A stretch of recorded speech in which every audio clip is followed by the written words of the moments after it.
Okay, next yung fuse nito. Wala na yung ano to, sinkable tube. Galing ko lang itong nalagay kong lock.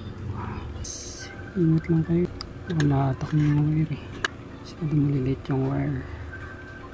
Pag naputol yung wire nyan, hindi nagagana. Tulin ko na lang ito. Tulin ko na lang din ito. Walang container ito. Natin. Yun. Open na nga siya. Nasira ito. Nag-init ito malamang. Nasira siya. Nag-init siya kasi yung bushing, yung ikot ng electric fan di nakakaikot. Pag di kasi nakakaikot, nag-stack up, iinit yung motor. Ito yung guys na piece. Dapat ganyan siya pag guys. Ayan, meron siyang connection. So, set up ko lang. Lagyan ko ng ganito yung magkaalala. Tapos dito ikot ko lang. Ayan. Tapos yan. Kabila naman. Kailangan nakaano ito yung nakalapat dito.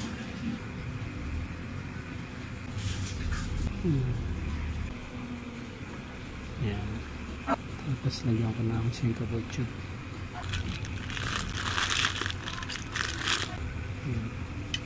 Ito na gamitin ko. Dampi-dampi lang. Okay. Lagyan ko lang ng cable tie.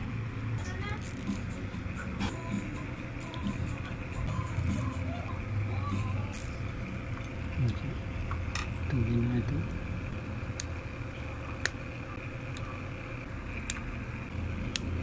Okay. Steam. Ayan siya.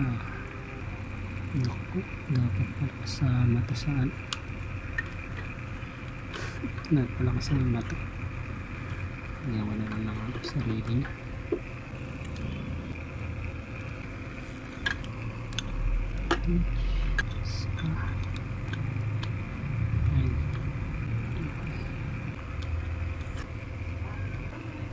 Balik motion naman.